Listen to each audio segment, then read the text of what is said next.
The sun rose lazily over the Virginia mountains, painting the rooftops of the simple houses of Pinecrest with gold. On top of the hill, in a small adobe house with faded blue wooden windows, Emily woke to the sound of a rooster. She stretched, feeling the straw mattress creak beneath her slender body. Her brown hair, always rebellious, framed a face that carried the purity of youth and the wisdom of someone who has known hardship from an early age. "Emily, my little granddaughter." "Breakfast is on the table," echoed Grandma Martha's sweet voice throughout the house. "Coming, Grandma," she replied as she put on a flowery cotton dress, sewn by her grandmother's skillful hands. The small kitchen exuded the comforting smell of freshly brewed coffee and cornbread. Grandma Martha, with her grey hair tied in an unpretentious bun, smiled as she watched her granddaughter enter.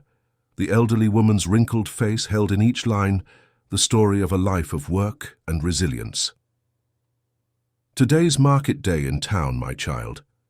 We'll take the vegetables from our garden to sell," she said, while serving a mug of coffee with milk to Emily. "Do you think we'll manage to sell everything this time, Grandma?" asked the girl, blowing on the hot coffee. Grandma Martha sighed. "With that wisdom that only years could provide, we plant with love, harvest with gratitude, and accept what God gives us in return, my flower." After breakfast, grandmother and granddaughter headed to the small backyard. Emily loved this moment. The smell of damp earth, the vibrant green of the vegetables, everything seemed to have its own pulsating life under her fingers. They carefully harvested each head of lettuce, each ripe tomato, chatting about the little things that made life worth living. As they worked, Emily spotted the imposing St. George Ranch in the distance, property of the most influential family in the region. The contrast between the simplicity of her life and the opulence of those lands had always intrigued her. "Grandma, do you know Mr. Eugene well, the owner of the ranch?" Grandma Martha stopped what she was doing, her gaze momentarily lost at some undefined point on the horizon. "Yes, I do. Eugene Montgomery is a powerful man, owner of almost half the land around here, but power doesn't always come with kindness, my child. And his sons, I've heard they're very prideful. Paul and Charles." Grandma Martha shook her head disapprovingly. "Paul, the eldest, takes after his father.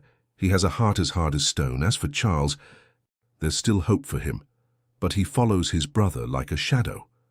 The conversation was interrupted by the sound of approaching horses. It was precisely Paul Montgomery, mounted on his imposing black horse, followed by Charles on a chestnut stallion. Both wore expensive clothes, genuine leather boots, and displayed that air of superiority that so bothered the humbler residents of Pinecrest. "Look at that, Charles," exclaimed Paul in a loud voice, deliberately to be heard. "The old woman and the country girl pretending they're ranchers with this tiny piece of land." Charles laughed, but without much conviction. His eyes betrayed discomfort with his brother's words. "Good morning, Mrs. Martha." "Good morning, Emily," said Charles, in a gentler tone than his brother's. Emily felt her face burn with shame and indignation, but kept her chin up as her grandmother had always taught her. Grandma Martha merely nodded, without showing that Paul's words had affected her. "Hey, Emily," Paul called with a malicious smile. "You still admire our buffaloes from afar, don't you? Especially Hurricane, the fiercest of them all. Be careful. Not to get too close. He's already sent 2 ranch hands to the hospital."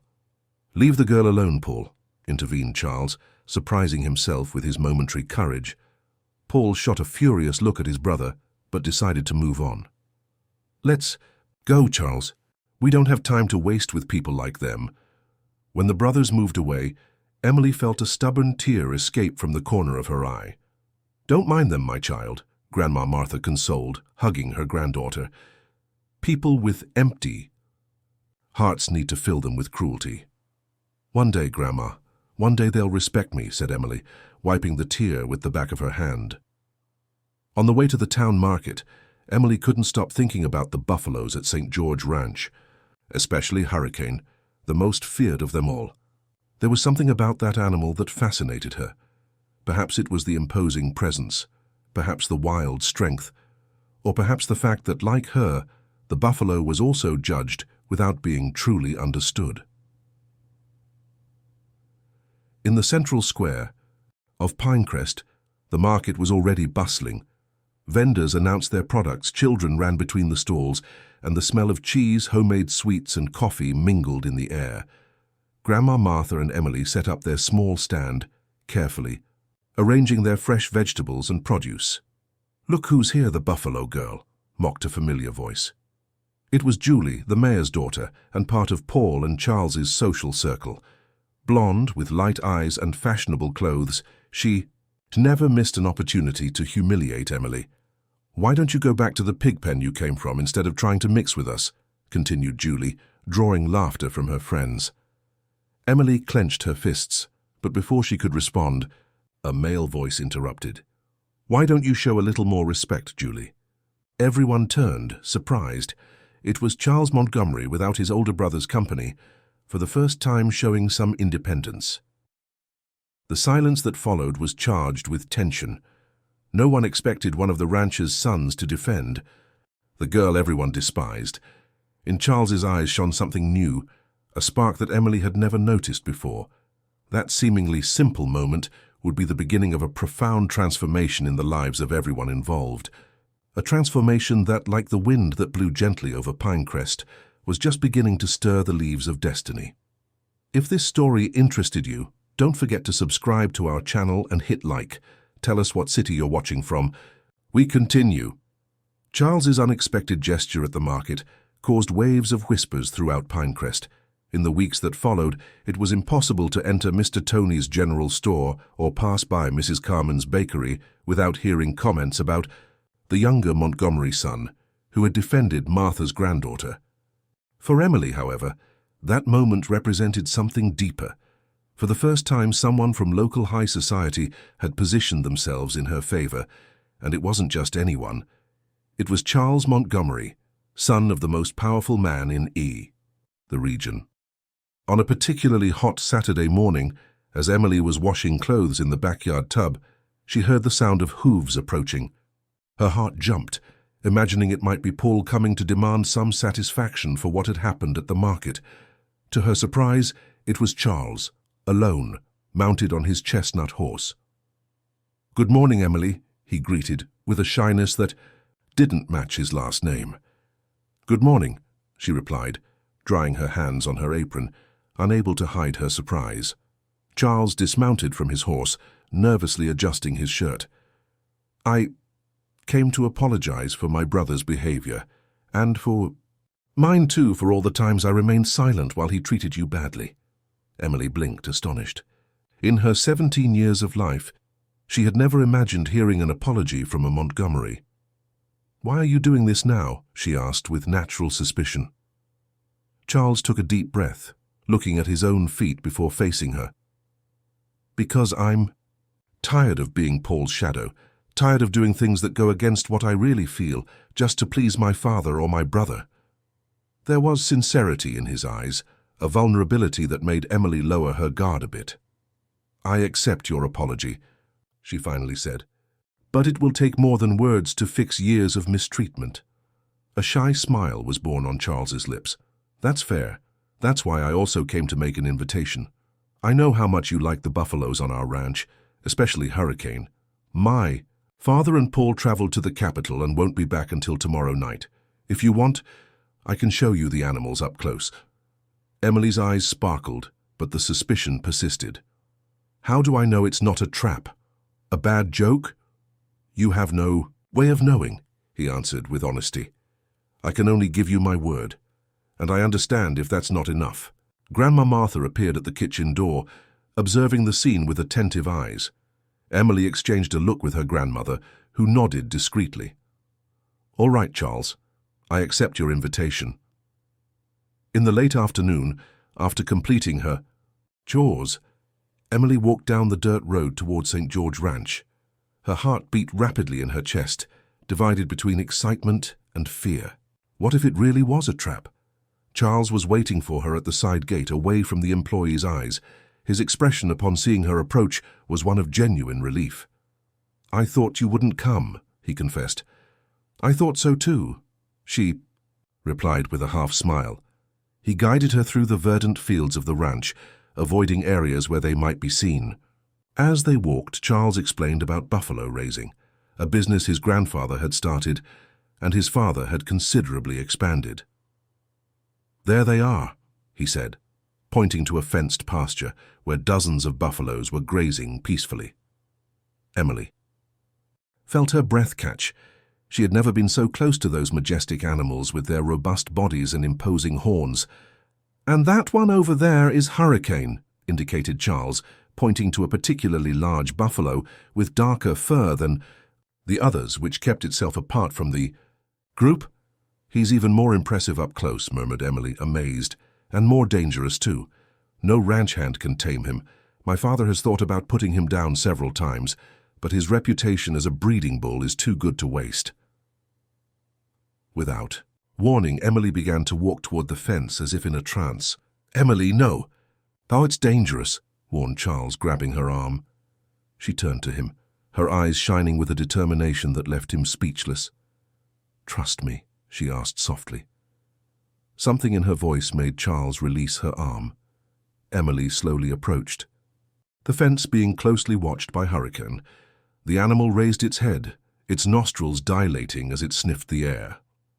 "Hello, big guy," murmured Emily, extending her hand through the fence slats, offering a handful of grass she had picked along the way. Charles held his breath, certain he would witness a tragedy. To his absolute astonishment, Hurricane approached slowly, his initially defensive posture giving way to an almost palpable curiosity. The buffalo stopped a few inches from Emily's outstretched hand, sniffing the grass. After a moment that seemed eternal, he accepted the offering, eating directly from her palm. "Impossible," murmured Charles, mouth agape. A radiant smile illuminated Emily's face. "It's not impossible. He just was never understood. People see his strength and presume that's all he has to offer. Violence and destruction." As she spoke, she gently caressed Hurricane's muzzle, who seemed to appreciate the touch, to Charles's complete amazement. "How did you do that?" Emily shrugged. "I can't explain it. Since I was little, I've always felt a connection with animals, as if I could understand what they feel, and they could understand what I feel, especially the misunderstood ones, like Hurricane."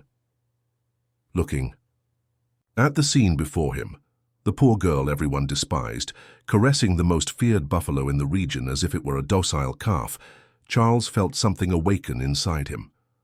A deep admiration, mixed with another feeling he still couldn't name. The moment was interrupted by the sound of approaching voices. They were some ranch hands returning from work in the field. "We need to go," urged Charles, pulling Emily by the hand. They ran, hiding behind a tool shed. Charles peeked around the corner, making sure they hadn't been seen. That was close, he sighed, relieved. As he turned to Emily, he realized he was still holding her hand. The touch was soft, calloused from hard work, but strangely comfortable. Their gazes met, and for an instant the world seemed to stop spinning. Emily was the first to break contact, withdrawing her hand from his with a blush on her face. "I need to go. My grandmother will be worried." "I'll walk you to the gate," offered Charles, trying to ignore the strange emptiness he felt when she released his hand. On the way back, the silence between them was loaded with unspoken words, with newly discovered feelings that neither knew how to express. At the gate, before they said goodbye, Emily turned to Charles with a serious look. "Thank you for today. It was special." "We can do it again if you want," he suggested hopefully. A small smile played on her lips. "Maybe, but Charles, your brother and your father can't know about this. Ever." The seriousness in her tone worried him. "Why?" "Because Paul would never accept seeing his brother walking with the poor girl from the small farm. And your father, well, he's known for not tolerating anything that goes against his expectations." Charles knew she was right. The Montgomery family had rigid standards to maintain, appearances to uphold. A friendship between him and Emily would be seen as a disgrace, a stain on the family name. "This isn't fair," he murmured, more to himself than to her. "Life rarely is, Charles. But that doesn't mean we should stop living what it has to offer." With these words, Emily said goodbye, walking back home with her heart full of a new hope and the smell of Hurricane still impregnated on her hands. What neither of them noticed, however, were the vigilant eyes that observed them from afar, witnessing every moment of that forbidden encounter, every touch, every look. Eyes that belonged to someone whose heart overflowed with envy and resentment, someone who would do anything to destroy that newly formed connection. The days that followed brought a new light to Emily's life. Her meetings with Charles, although hidden from the vigilant eyes of Pinecrest, became the refuge she never knew she needed. Whenever Eugene Montgomery and Paul were away from the ranch, Charles found a way to send a discreet message to Emily, usually through Peter, one of the few ranch employees he trusted. That Sunday afternoon, while helping Grandma Martha prepare lunch, Emily was surprised by a knock on the back door. It was Peter, with his usual straw hat and shy smile. "Good afternoon, Mrs. Martha." "Good afternoon, Emily," he greeted respectfully. "I came by to bring some seeds that I promised you, ma'am." Grandma Martha smiled, grateful. "God bless you, Peter. Come in, have some coffee with us." While her grandmother prepared the coffee, Peter discreetly handed a folded piece of paper to Emily. Blue Pond, 3 o'clock was all that was written, in Charles's now familiar handwriting. The Blue Pond was a small lagoon on Montgomery land, but far from the ranch house, an isolated location where few went. Emily's heart accelerated with the anticipation of the meeting. At 3 o'clock sharp, Emily arrived at the Blue Pond after telling her grandmother she was going to collect medicinal herbs in the woods. The place was as beautiful as its name suggested, crystal clear waters of a deep blue, surrounded by leafy trees that created an almost magical atmosphere. Charles was already waiting for her, sitting on a rock by the water's edge, throwing small pebbles into the smooth surface of the lagoon. Seeing her, his face lit up with a smile that made Emily's heart skip a beat. "You came," he said, standing up. "Of course I came. Your handwriting is terrible, but I could understand the message," she joked, sitting beside him on the rock. They laughed, that growing complicity making the social walls separating them seem increasingly insignificant. "I have a surprise for you," announced Charles, picking up a small package that was hidden behind the rock. Emily unwrapped the gift carefully. It was a hardcover book with detailed illustrations of animals from around the world. "Charles, it's beautiful," she exclaimed, leafing through the colorful pages with reverence. "I know you didn't have much opportunity to study, but Peter told me you taught yourself to read, with the few books you could borrow." Tears threatened to escape Emily's eyes. His sensitivity in perceiving and valuing her love for knowledge touched her deeply. "Thank you. It's the most beautiful gift I've ever received." What began as a simple friendship was clearly transforming into something deeper. In the exchanged glances, in the shared smiles, in the hands that occasionally touched as if attracted by an invisible force, everything indicated a feeling that neither dared to name, but that grew with each meeting. As they talked about dreams and fears, a shadow crossed Charles's face. "What is it?" asked Emily, noticing the change in his expression. "My father," he sighed. "He's organizing a big event at the ranch next weekend, the annual Harvest Festival. All the important farmers in the region will be there." "And that's bad?" Charles looked at the horizon, as if seeking courage in the clouds sliding across the sky. "He intends to announce my engagement to Marianne, Colonel Barclay's daughter. It's a perfect arrangement, according to him, uniting the two richest families in the region." Emily's world seemed to collapse. She had already heard of Marianne Barclay, beautiful, educated in a convent school, the perfect match for any wealthy man.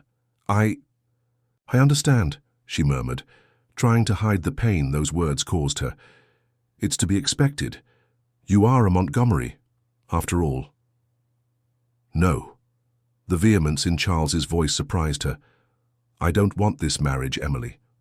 I don't want a life decided by other people. I don't want—" He hesitated, seeking her gaze. "I don't want a life without you." Time seemed to freeze. Emily felt as if all the oxygen had been sucked from her lungs. "Charles, you know that. That it's impossible. That we're from different worlds," he interrupted, holding her hands between his. "I know all that, but I also know what I feel, and I've never felt this before, Emily, never." Before she could respond, Charles leaned in and kissed her. a shy, gentle kiss that carried the promise of a future that both knew was almost unattainable, but for which they were willing to fight. When they separated, breathless, Emily saw a determination in Charles's eyes that she had never noticed before. "I'm going to talk to my father," he declared. "I'm going to tell him that I won't marry Marianne, nor anyone he chooses." "No," Emily alarmed. "Your father would never accept it. He could do something terrible, against you, against me, against my grandmother." "Then we'll run away. Start a life far from here where no one knows us." The proposal, though tempting, caused a tightness in Emily's heart. Running away would mean abandoning Grandma Martha, the only family she knew, the woman who had raised her with so much love after her parents' departure. "I can't leave my grandmother, Charles. She's already suffered too much in life." The silence that followed was loaded with uncertainties. The love they felt was undeniable, but the obstacles seemed insurmountable. "There must be a way," murmured Charles, caressing her face with tenderness. "We'll find a solution, I promise." The sound of breaking branches startled them. Someone was approaching. Quick as lightning, Charles pulled Emily behind a leafy tree, covering her mouth with his hand to prevent any sound. It was Julie, the mayor's daughter, accompanied by two friends. They seemed to be looking for something or someone. "I'm sure I saw them coming in this direction," Julie was saying, the frustration evident in her voice. "That country girl and Charles together." "Maybe you were mistaken, Julie," suggested one of her friends. "Why would Charles Montgomery be with Martha's granddaughter?" Julie let out a bitter laugh. "I don't know, but I'm going to find out. And when I do, I'll make sure Paul and Mr. Eugene know too. That poor nobody isn't going to steal Charles from me. Not after all these years I've prepared to be a Montgomery." The words carried a venom that made Emily shudder. Julie had always been cruel to her, but she never imagined there was such a personal motive behind that hatred. When the three finally moved away, Charles and Emily emerged from their hiding place, the danger of being discovered more real than ever. "We need to be more careful," he whispered. "Julie has always been obsessed with our family, especially with me. She would be capable of anything to become a Montgomery." "I think it's better if we don't see each other for a while," suggested Emily, her heart tight. "At least until the harvest festival passes." Charles seemed to want to protest, but ended up reluctantly agreeing. "After the festival, I'll find a solution. Please, trust me." With one last kiss, they said goodbye, each following a different path to avoid suspicion. On the way back home, Emily couldn't stop thinking about everything she had discovered that day. Charles's love, Julie's hatred, the marriage arrangement. It was as if her small world was expanding in ways she had never imagined, bringing both joy and danger. What Emily didn't know was that the revelations of that day were just the beginning. Much deeper and older secrets still waited to come to light, secrets that would forever change not only her destiny, but that of all Pinecrest. The week preceding the Harvest Festival was one of the longest in Emily's life. Each morning she woke with a heavy heart, imagining the preparations at St. George Ranch, visualizing Charles being pressured to accept a future he did not desire. Several times she caught herself looking in the direction of the Montgomery property, as if she could see through the distance and the social walls that separated them. Grandma Martha noticed her granddaughter's melancholy, but knew there were times when silence was more comforting than words. Instead of questions, she offered small gestures of affection. A caress before sleeping, a favorite dish at dinner, a flower picked in the yard and left on the pillow. On the eve of the festival, as Emily helped her grandmother water the plants, Peter appeared again, this time with the excuse of bringing rosemary seedlings. "Mrs. Martha, you and Emily have been invited to the Harvest Festival," he announced, to the astonishment of both. Mr. Eugene asked that all workers in the region attend. Emily and her grandmother exchanged confused looks. They had never before been invited to any event at St. George Ranch. "This is unusual," commented Grandma Martha, suspicious. "It seems Mr. Eugene wants to show his generosity to the important guests coming from outside," explained Peter, with a hint of irony. "He wants to create the image of a benevolent boss who treats even the humblest well. After Peter's departure, Emily found a small folded note that he had discreetly dropped near her. Charles's hasty handwriting said only, "Please come. I need to see you." On the morning of the festival, the entire village seemed to be in a frenzy. For most workers, it was a rare opportunity to eat well, drink and dance without having to spend their few savings. For Emily, it was a visit to the battlefield where her future would be decided. "We have nothing to wear for an occasion like this," she lamented, as she rummaged through the small chest where they kept their few clothes. Grandma Martha smiled mysteriously. "Perhaps we do." The lady went to an old carved wooden chest, the only object in the house that had any value. With a small key she always carried hanging around her neck, she opened the chest and removed a dress carefully folded in tissue paper. "This dress belonged to your mother," she said, extending it to Emily. It was a simple dress, but of fine fabric, in turquoise blue with details hand-embroidered on the neckline and hem. Emily touched the fabric with reverence. "It's beautiful, Grandma. Mum wore this?" "Yes, on the rare special occasions we had. She used to say this blue matched the Virginia sky, and that she felt as if she were floating on clouds when she wore it." Silent tears ran down Emily's face. The memories of her mother were scarce, preserved only in the stories Grandma Martha told. Wearing something that had belonged to her was like establishing a tangible connection with a past she barely knew. "Thank you, Grandma. I'll wear it with pride." When they arrived at St. George Ranch, the sun was beginning to set, painting the sky with shades of orange and pink. The property was unrecognizable. Paper lanterns hung on ropes crisscrossing the yard. Bountiful tables extended under large canopies, and a band played lively songs on a small improvised stage. The upper-class guests occupied the area closest to the main house, while the workers and simpler residents spread throughout the yard. The social division was clear and silently respected by all. "Look who decided to honor us with their presence." Paul's voice cut through the air like a razor as he approached with a glass of whiskey in hand.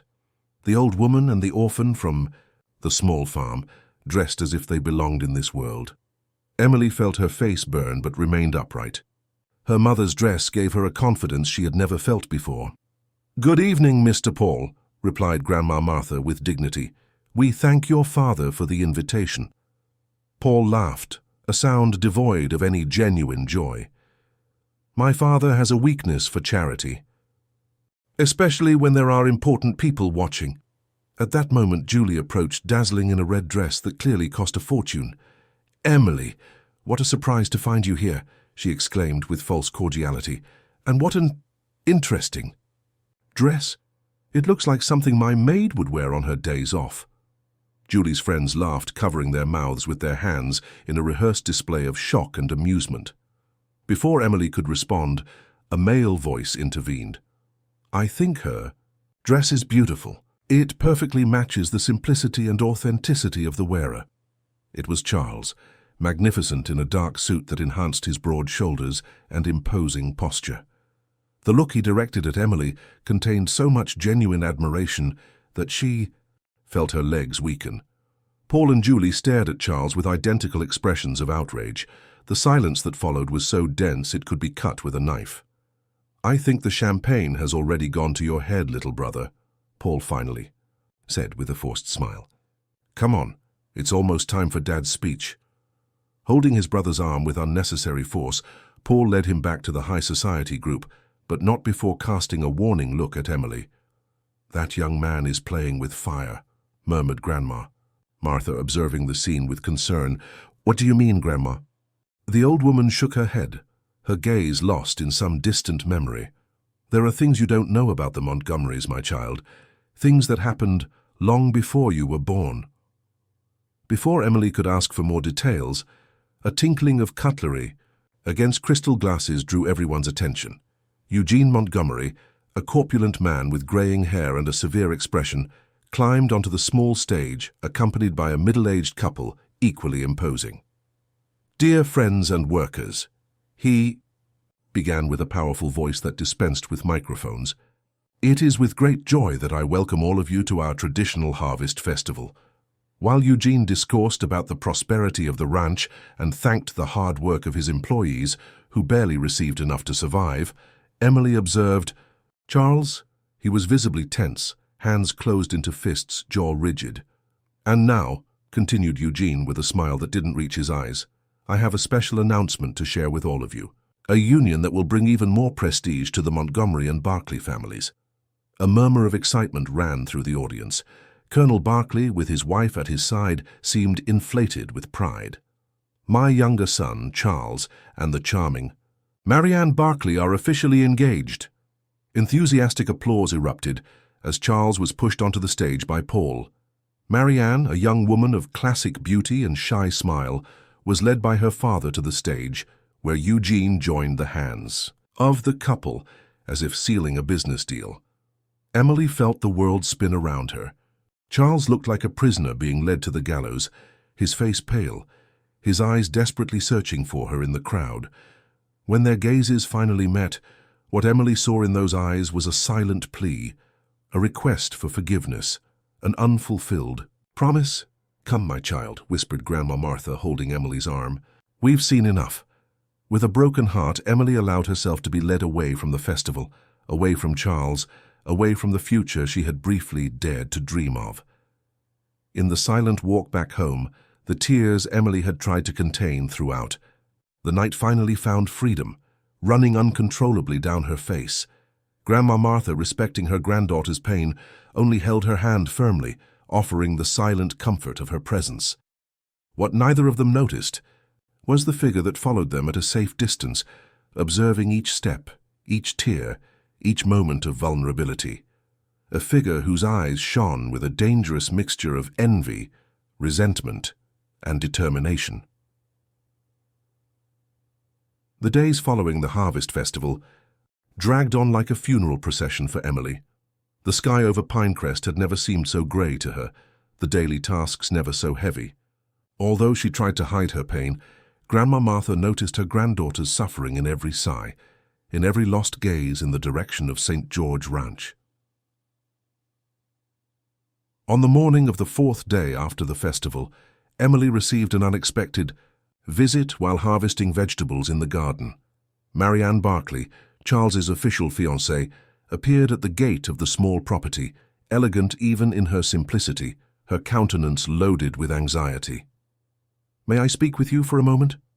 she asked, with a politeness that contrasted with the treatment Emily usually received from the wealthy of Pinecrest.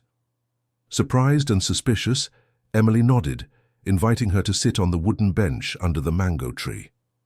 "I know you must be wondering why I came here," began Marianne, nervously twisting her hands in her lap. "The truth is that I need your help."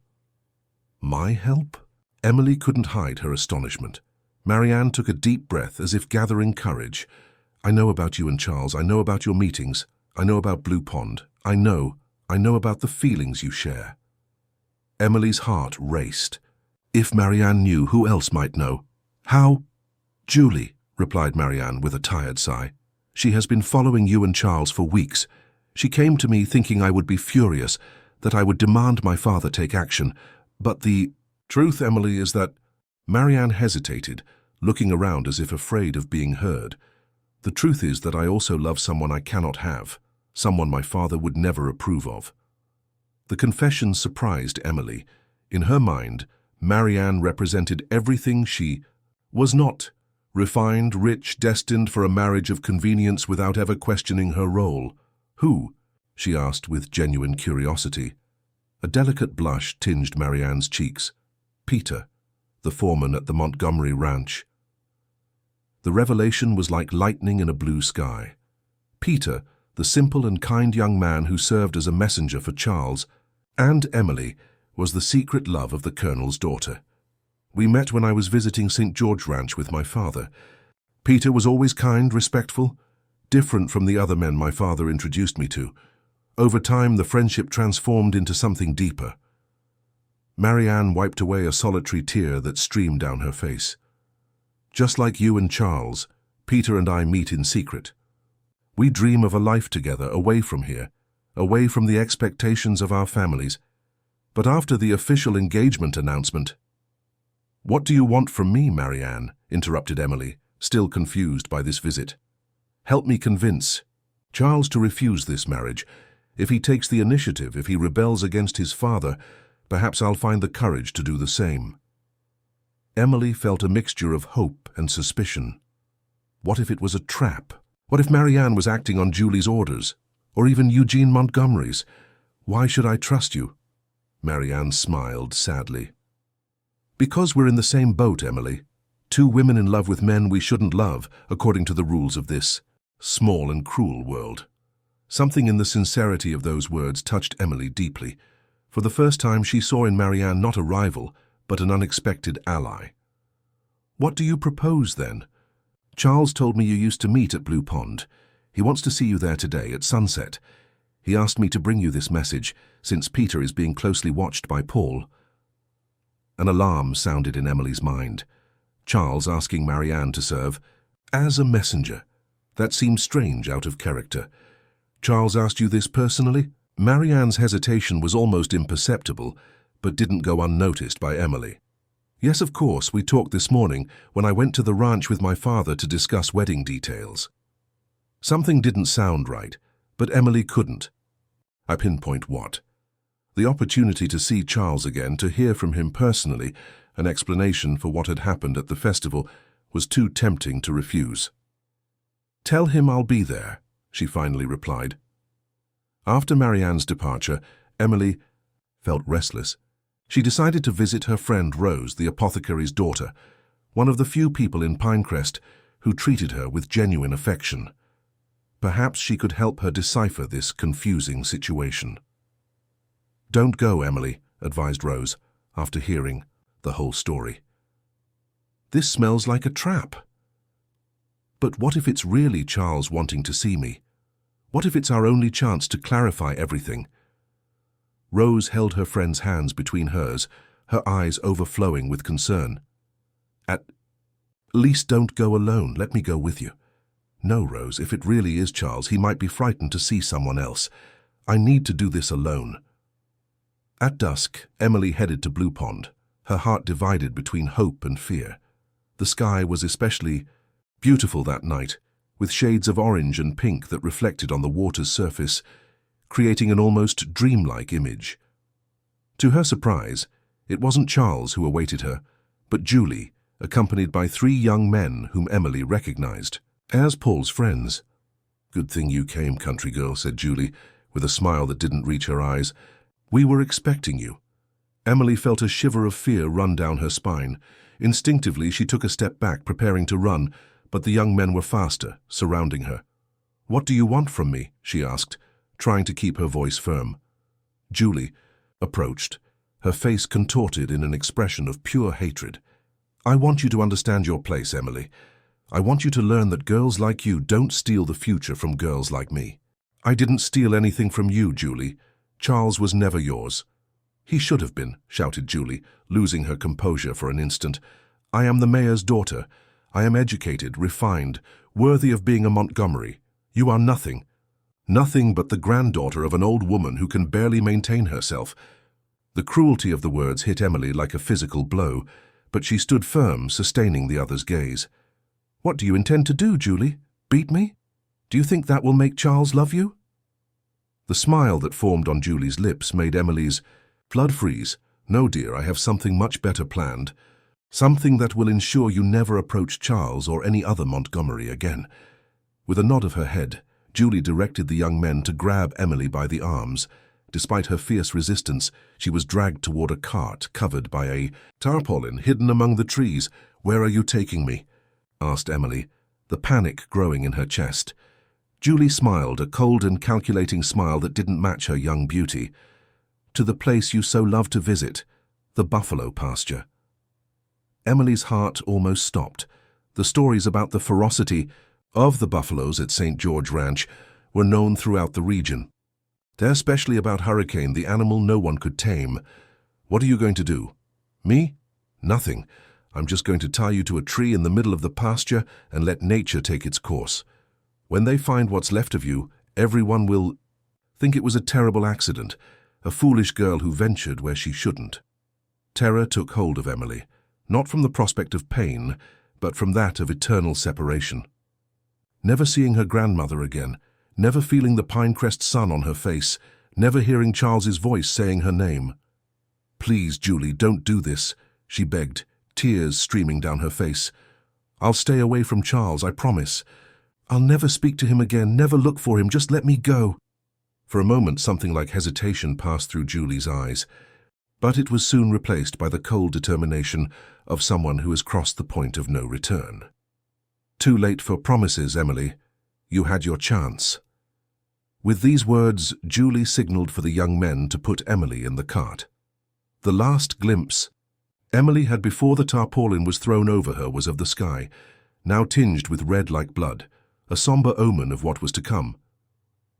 As the cart moved along the bumpy paths, Emily fought against the fear that threatened to consume her. "Think, Emily, think," she repeated to herself, desperately seeking a way out of that terrible situation. Her only hope resided precisely in what Julie believed would be her end. Hurricane, the untamable buffalo, with whom Emily had established an inexplicable connection during her secret visit with Charles. If this story interested you, don't forget to subscribe to our channel and hit like. Tell us what city you're watching from. We continue. Night had already swallowed the last vestige of light when the cart finally stopped. Emily felt rough hands pull her out, dragging her across the field covered with dew. The silence was cut only by the distant sound of the buffaloes, a low and constant rumble that made the ground vibrate subtly under her feet. "This spot is perfect," declared Julie, pointing to a solitary tree in the middle of the fenced pasture. "Tie her up well. I don't want her to escape before the buffaloes arrive." The young men pushed Emily against the rough trunk of the tree, using thick ropes to bind her wrists and ankles.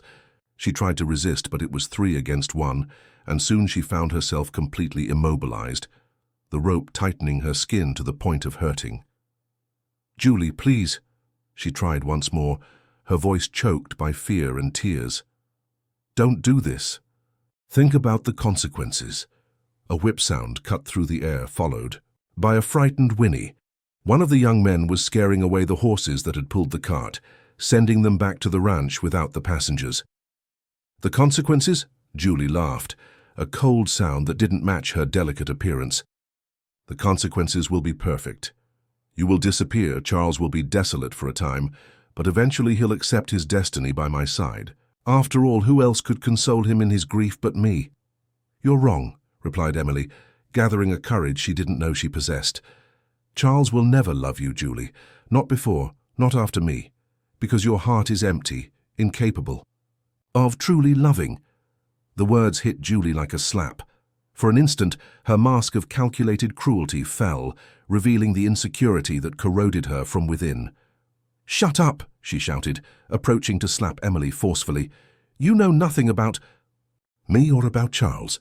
One of the young men cleared his throat, nervous. "Julie, we'd better go. The buffaloes are getting agitated by her smell." It was true. In the distance, the animals, previously calm, were beginning to move, sniffing the air, perceiving the intruder presence in their territory. Julie stepped back, composing herself. "Yes, let's go. Our work here is done." Turning to Emily one last time, she added with calculated coldness, "Goodbye, Emily. It was interesting knowing you."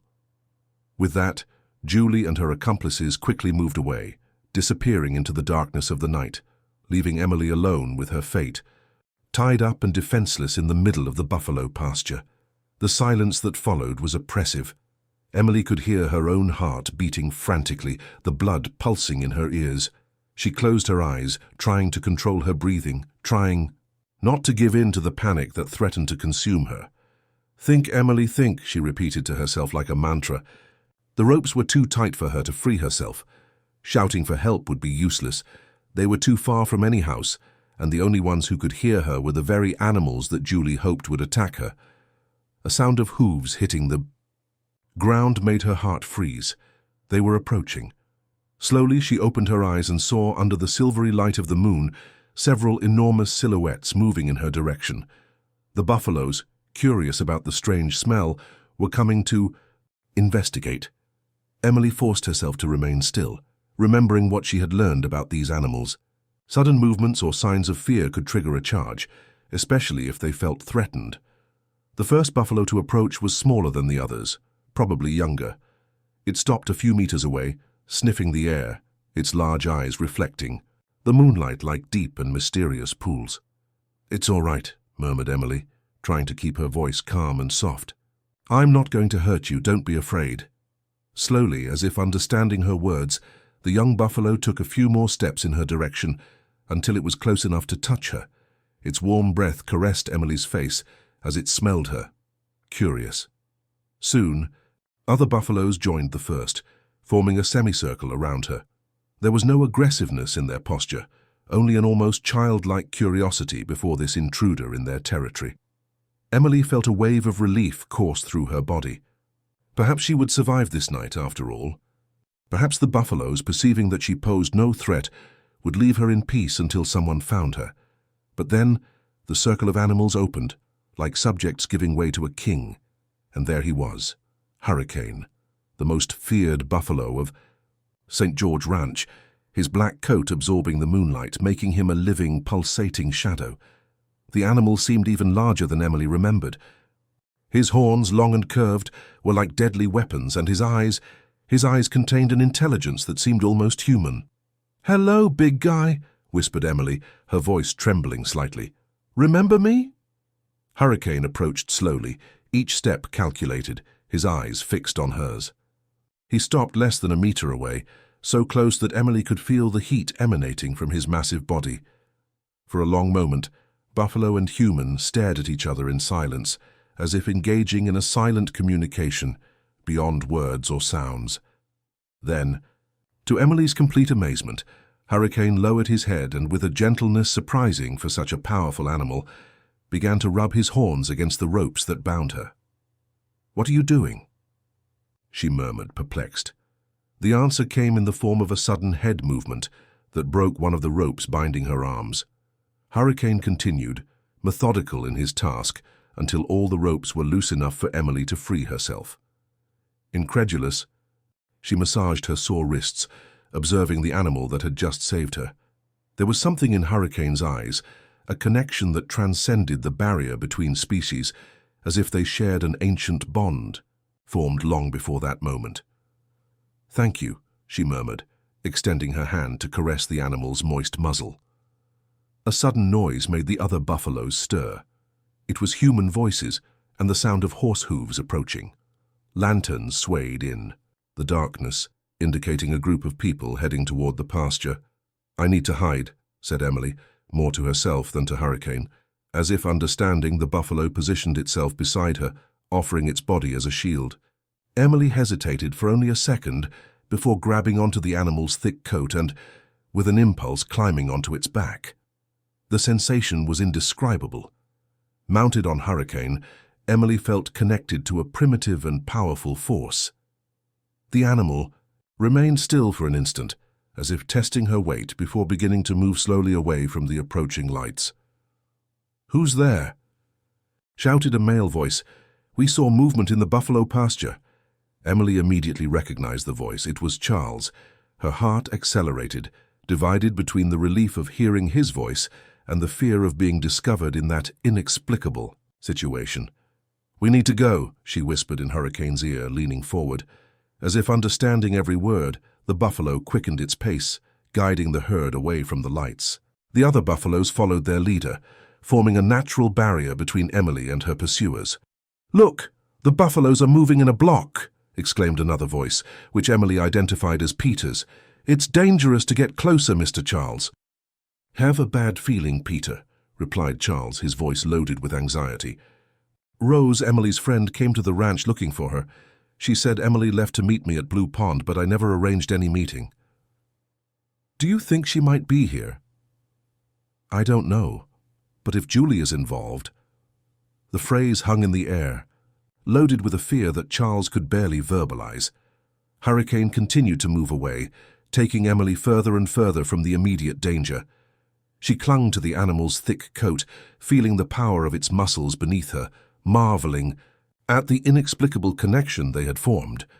When they were at a safe distance, Hurricane stopped, turning his head to look at her as if asking what to do next. Emily knew she couldn't go home immediately. Julie would probably be watching, waiting to see if her macabre plan had worked. Nor could she look for Charles now, not without first understanding exactly what was happening. "Can we stay hidden for now?" she asked the buffalo, feeling strangely natural talking to him. Hurricane moved again, this time toward a small clearing surrounded by dense trees, far from the main pastures, a location that seemed to be his personal refuge. There, protected by the shadows and the imposing presence of the animal, Emily finally allowed herself to process the events of the night. Julie had tried to kill her. The realization fell upon her like an avalanche. It hadn't been just a cruel joke, an attempt to scare her. It had been a deliberate attempt to take her life, driven by a sick jealousy and an obsession with Charles. And Charles, he was looking for her. He hadn't arranged any meeting at Blue Pond, which confirmed her suspicions that Marianne was also involved in the trap. The entire plan had been meticulously orchestrated to eliminate Emily from the path. A solitary tear rolled down her face, more from anger than fear. How could people who had everything, money, status, security, be so empty inside, so willing to hurt someone who had never done them any harm? Hurricane approached, touching his muzzle to Emily's face, drying her tear in an almost human gesture of consolation. "Thank you for saving me," she whispered, hugging the animal's strong neck. "Without you, I wouldn't be here."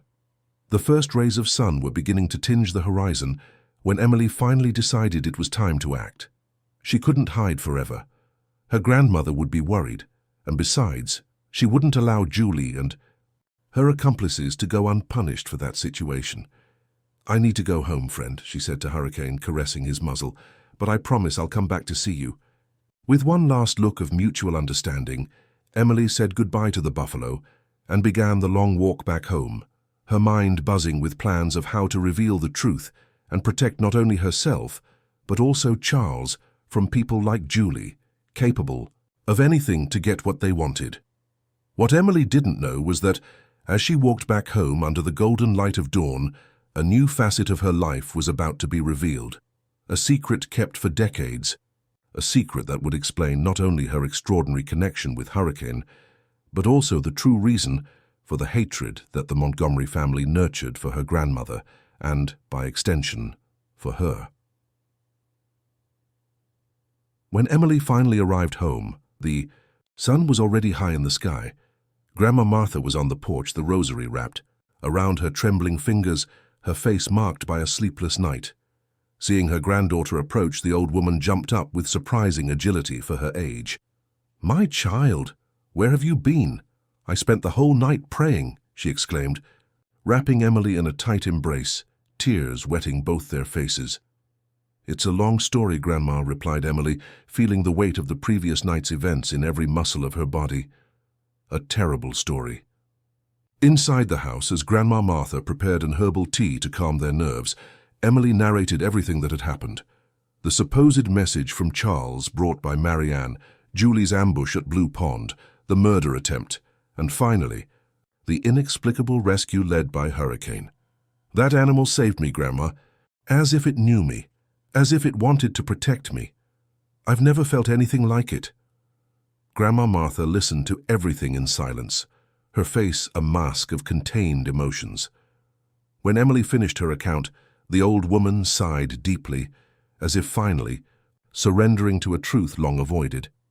"It's time for you to know the truth, my child," she said, with a seriousness that Emily had rarely witnessed. "About your mother, about your father, and about the Montgomerys." Emily felt a shiver run down her spine. Whenever she asked about her parents, she received only vague answers. She knew only that her mother, Grandma Martha's only daughter, had departed from this life when Emily was just 2 years old, and that her father was a traveler who had briefly passed through Pinecrest, leaving behind a daughter and a broken heart. Grandma Martha rose slowly, heading to the old wooden chest, from which she had taken the dress for the festival. This time she removed a small box, carefully wrapped in a faded fabric. "Your mother, Helen, was the most beautiful girl in Pinecrest," she began as she opened the box. "She had your eyes, your smile, and the same free spirit that you inherited. From inside the box, she removed a photograph yellowed by time. In it, a young woman of extraordinary beauty smiled shyly at the camera, her long dark hair framing a face that was, in fact, astonishingly similar to Emily's. Helen was special in many ways. She had a gift with animals just like you. She could calm the wildest horse with just a touch, made birds land on her hands. It was as if she could talk to them, understand their language. Emily took the photograph with trembling hands, absorbing every detail of the one she had barely had a chance to know. And my father, who was he? Grandma Martha's face contracted in an expression that mixed pain and discomfort. Your father? She hesitated, as if seeking the right words. Your father wasn't a traveler, as I told you. He was from here, from Pinecrest. In fact, you know him. A heavy silence fell over the small room. Emily felt her heart accelerate, a suspicion beginning to form in her mind. Who, Grandma? Who is my father? Eugene Montgomery. The words fell, like stones in the silence of the room. Emily felt as if the air had been sucked from her lungs. Eugene Montgomery, the most powerful man in Pinecrest, father of Charles and Paul, was her father. This can't be true, she murmured, incredulous. It is true, my child. Eugene and Helen fell in love when he was still not the bitter man he is today. He worked for his father, old Montgomery, learning to manage the family lands. Helen helped here at home, with the sewing and embroidery I sold. Grandma Martha removed another photograph from the box. In this one, Helen appeared beside a young man who, despite the years of difference, was unmistakably Eugene Montgomery. They were holding hands, radiant smiles on their faces, the love evident in every line of the image. It was a forbidden love from the beginning. Old Montgomery would never allow his only son to marry a seamstress's daughter, but they didn't. They met in secret, planned to run away together, to build a life far from here. What happened then? Grandma Martha wiped away a solitary tear that streamed down her wrinkled face. The wife that old Montgomery had chosen for Eugene, Margaret, discovered everything. She was a woman from a traditional family, too proud to accept being passed over for someone like Helen. She threatened to tell old Montgomery everything if Eugene didn't end things with Helen immediately. And he ended it? Asked Emily, feeling a growing anger forming in her chest. Not immediately. In fact, when Helen discovered she was pregnant, Eugene was radiant. He promised that he would face his father, that he would acknowledge Helen and the baby no matter the consequences. Grandma Martha paused, looking out the window, as if she could see the past unfolding before her eyes. But old Montgomery was a cruel man. When Margaret finally told him about the romance, he didn't confront Eugene directly. Instead, he sent his henchmen to burn down our house. Emily gasped, horrified. It was pure luck that we weren't home that night.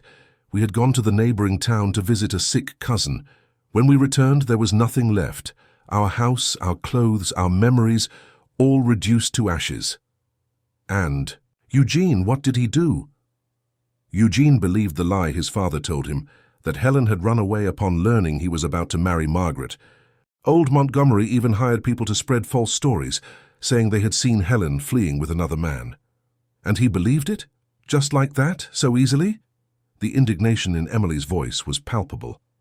Your father has always been a weak man when facing his own father, my child.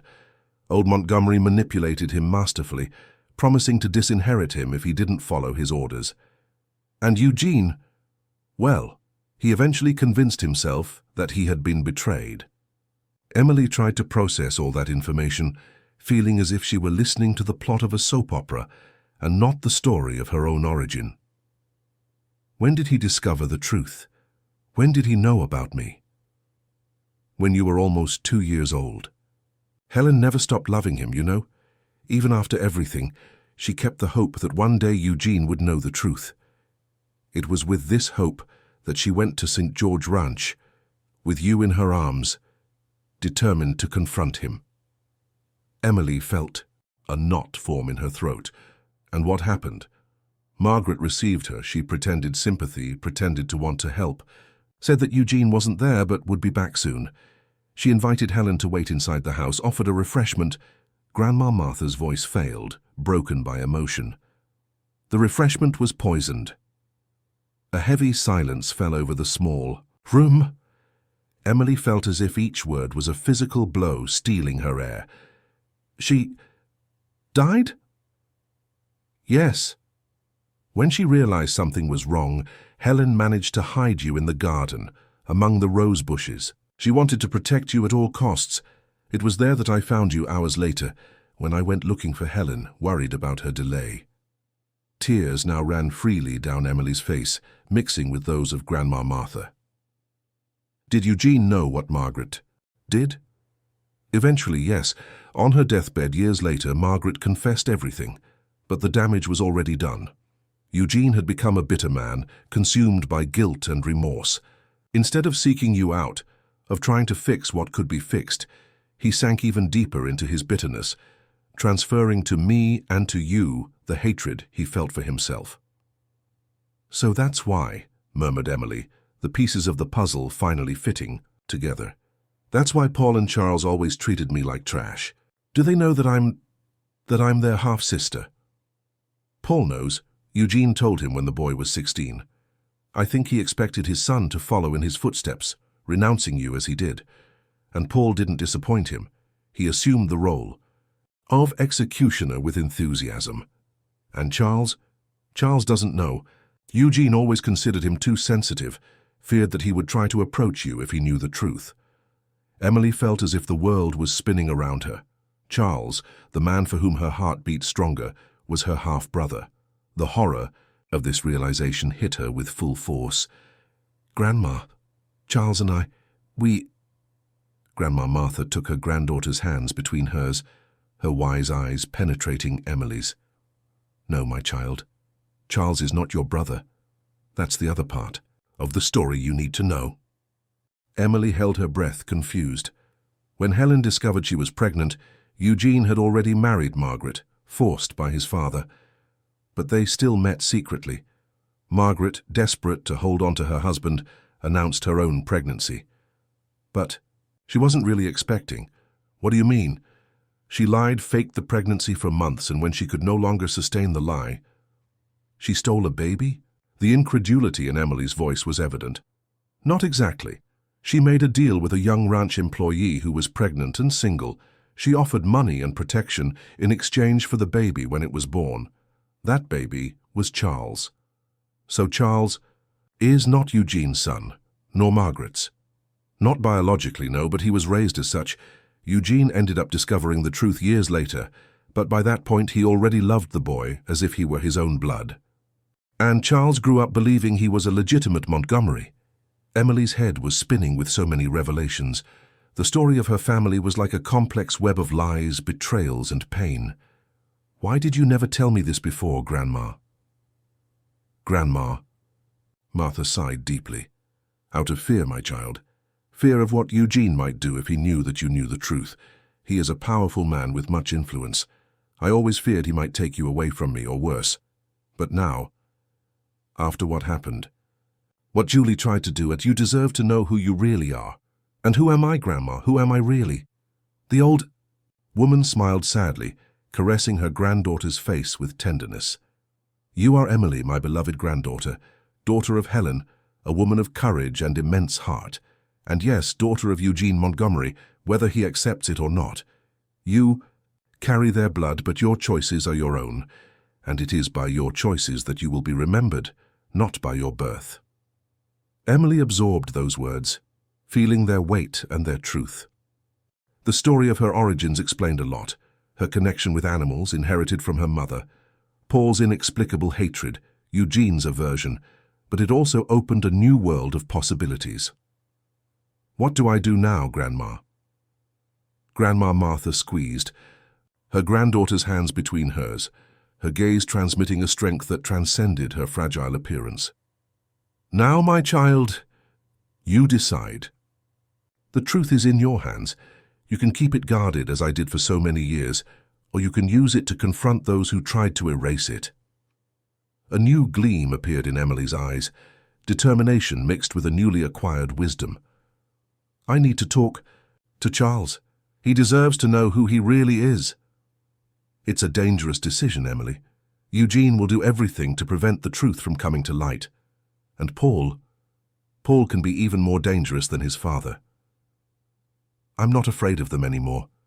Grandma, not after facing death and surviving, not after discovering that I am stronger than I ever imagined. As the sun began its descending journey in the Pinecrest sky, Emily felt different, as if the revelations of that day had transformed not only her understanding of the past, but also her vision of the future. A future that, for the first time, she was determined to shape with her own hands. The following morning dawned grey, as if the sky reflected the storm forming in Emily's heart. After a night practically without sleep, turning over in her mind every detail of the revelations made by Grandma Martha, she had reached a decision. She would confront Charles, tell him the whole truth. "Are you sure about this, my child?" asked Grandma Martha as she served the morning coffee. "Once the words leave your mouth, there's no going back." Emily nodded, resolute. "I am, Grandma. Charles deserves to know who he really is, and I need to see his reaction. I need to know if what I feel for him can have any future, or if everything was just an illusion." The old woman sighed, resigned. "Then I'll go with you." "No, Grandma. This is something I need to do alone. Besides, I need you to stay here safe if something goes wrong." The unspoken words hung between them. The danger was real, and both knew it. "At least wait for Peter. I asked Rose to look for him. He should be arriving any moment."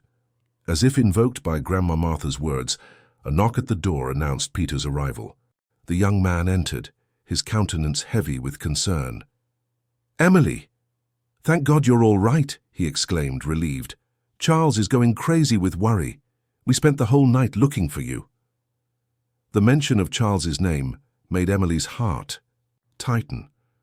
Despite everything she had discovered, her feelings for him remained unchanged, perhaps even more intense now that she knew there was no blood impediment between them.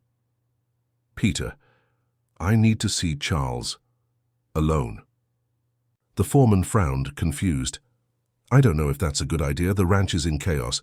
Mr. Eugene returned early from a trip, furious because Paul got involved in a fight in town, and there are rumors circulating about Julie and you." "What kind of rumors?" "Julie is spreading that you tried to seduce her to a dark side, that you bewitched the buffaloes to attack the town and then fled like a witch. People are confused, but you know how folks are around here. They believe any supernatural story." Emily felt a mixture of indignation and disbelief. The audacity of Julie to completely invert the situation was impressive. "All the more reason I need to talk to Charles. He has to know the truth, the whole truth, about Julie, about me, about himself." Peter seemed even more confused with this last part, but didn't question it. "All right, I can take you to the foreman's house. Charles usually passes by there every day to check on the work. If you're quick, you'll be able to talk to him before anyone notices." Grandma Martha hugged her granddaughter tightly before her departure, an embrace loaded with love and fear for what was to come. "Be careful. My love, and remember, whatever his reaction, you are still Emily, still the strong and brave girl we raised." The path to St. George Ranch never seemed so long to Emily. With each step, her heart beat stronger, her determination fluctuating between absolute certainty and agonizing doubt. What if Charles didn't believe her? What if he rejected her, disgusted by her feelings now that he knew he had been raised as a Montgomery? The foreman's house was a simple construction in the most remote part of the ranch, close to the fields where the cattle grazed. Peter indicated for Emily to enter and wait. "I'll look for Charles and bring him here. Don't leave, please. It would be dangerous if someone saw you." Alone in the small room, Emily felt like an intruder in the Montgomery world. The simple walls, the few rustic pieces of furniture, everything screamed a life of servitude to a family whose fortune had been built on lies and cruelty. The sound of the door opening startled her. She turned, expecting to find Charles, but who stood before her was Paul. "Well, well," he said with a cold smile. "What do we have here? The Buffalo girl trespassing on private property. That can lead to arrest, you know."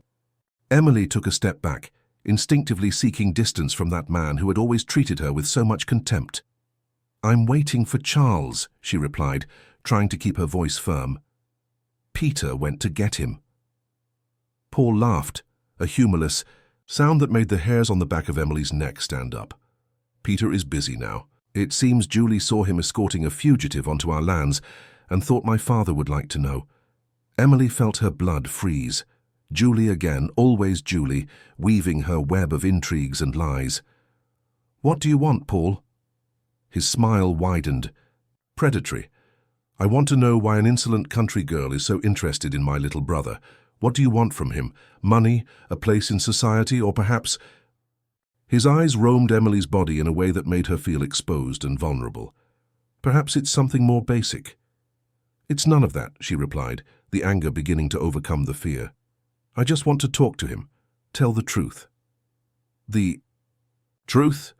Paul raised an eyebrow, intrigued. And what truth would that be? Emily hesitated. Revealing everything to Paul wasn't her plan, but perhaps this confrontation was inevitable. The truth about who I am, about who Charles is, about what your precious family built at the cost of lies and suffering. Paul's expression changed, the arrogance giving way to contained fury. Ah, so the old woman finally talked, didn't she? Told you the fanciful story she invented about my father and your mother.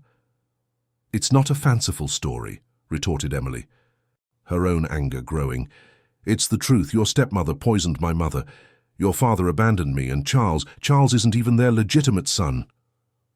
Paul's hand cut through the air, hitting Emily's face with enough force to make her stagger. The metallic taste of blood filled her mouth, but she refused to show fear. Never repeat those lies again, he growled, approaching threateningly. Your mother was a tramp who tried to seduce my father, who invented a pregnancy to try to extort money from our family. And when she didn't succeed, she ran away and died in some hole, leaving you behind like the trash you are. Each word was like a stab in Emily's heart, but she remained firm, sustaining Paul's gaze without hesitation. Why does your father hate me so much then? Why have you always made a point of humiliating me, if I mean nothing to you? A shadow of doubt crossed Paul's face, almost imperceptible but present. Because people like you need to learn their place. Need to understand that they don't belong in our world. Emily took a step forward, her eyes fixed on his. I don't belong in your world.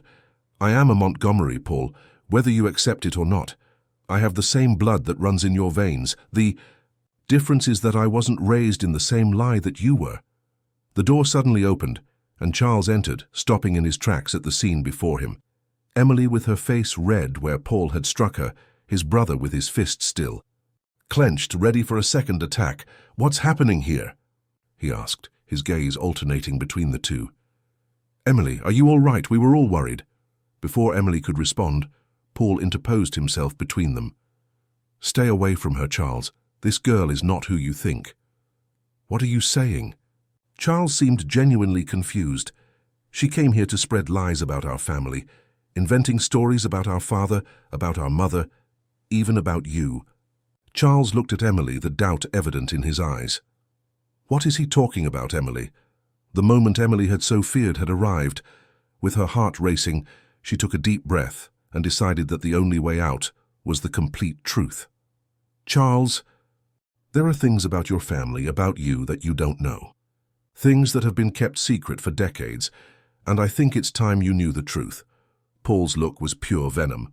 Don't you dare, he threatened. Or what, Paul? Challenged Emily. Will you kill me, like Julie tried to do last night, like your mother did to mine? Charles seemed increasingly lost. What are you two talking about, Emily? What happened last night? And what does this have to do with my mother? Don't listen to her, Charles, Paul grabbed his brother's arm forcefully. She's gone mad. She's probably making up all this to manipulate you, to get your money. But Charles disentangled himself from his brother, his gaze fixed on Emily. There was something about her, a strength, a certainty, that compelled him to listen.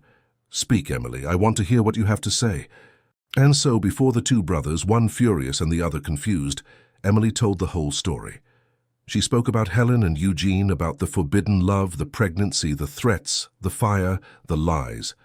She told about Margaret and her plan to keep her husband, the fake pregnancy, the arrangement with the employee. She spoke about her mother's poisoning, about how Grandma Martha had found her hidden among the rose bushes. And finally, she revealed the truth about her origins and those of Charles. When she finished, a heavy silence fell over the small room. Charles seemed in a state of shock, trying to process everything he had just heard. Paul, on the other hand, emanated an almost palpable fury. "It's all lies," he said through clenched teeth. "Every damned word." "It's not a lie, Paul." The calm voice of Eugene Montgomery surprised them all. The family patriarch was standing in the doorway, his face an impenetrable mask of contained emotions. At his side, pale and trembling, was Julie. "Father!" exclaimed Paul, visibly uncomfortable. "I didn't know you were here." Eugene ignored his eldest son, his eyes fixed on Emily. There was something in that look. It wasn't hatred, it wasn't anger, but something more complex, deeper. Regret, perhaps? "Every word this girl said is true," he confirmed, with a tired voice that seemed to carry the weight of decades of guilt. "Helen was the love of my life, and I betrayed her in the worst possible way, believing in lies, choosing money and status instead of love." Charles staggered as if he had been punched, leaning on the wall to avoid falling. "So it's true, I'm not your son?" Eugene walked slowly to Charles, placing his hands on his shoulders with surprising gentleness. "Biologically, no. But in all the ways that matter, you are my son, Charles. The son I chose to love, not the one fate imposed on me." Julie, who until that moment had remained silent, seemed unable to contain herself any longer. "This is all very touching, Mr. Eugene, but this girl," she pointed at Emily with disdain, "tried to kill me yesterday. She lured me to the buffalo." "Pasture and—" "Enough lies, Julie," interrupted Charles, his voice loaded with an authority no one had ever heard before. "You were seen by Peter last night, leaving the buffalo pasture accompanied by 3 men. You were the one who took Emily there, not the other way around."